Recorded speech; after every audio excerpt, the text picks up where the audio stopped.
আসসালামু আলাইকুম।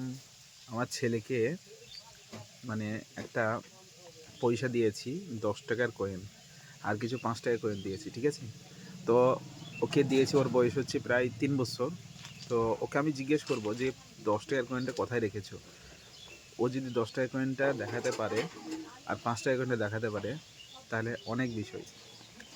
তো দেখি এটা, আরে তোমার সে 10 টাকার কয়েনটা কই, দেখাতে পারে কিনা দেখি। হ্যাঁ, কই? দেখা দশ এইটা 10 টাকার কয়েন? আপনারা দেখান তো, এটা দেখি 10 টাকার কয়েন। এটা তো 5 টাকা মনে হচ্ছে।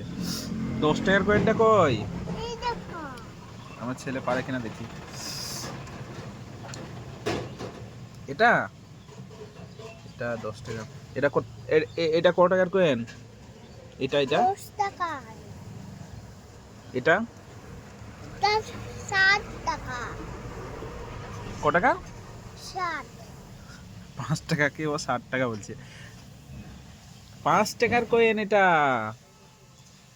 এটা না 5 টাকা। না, এই দেখো। আর এইটা 10 টাকা।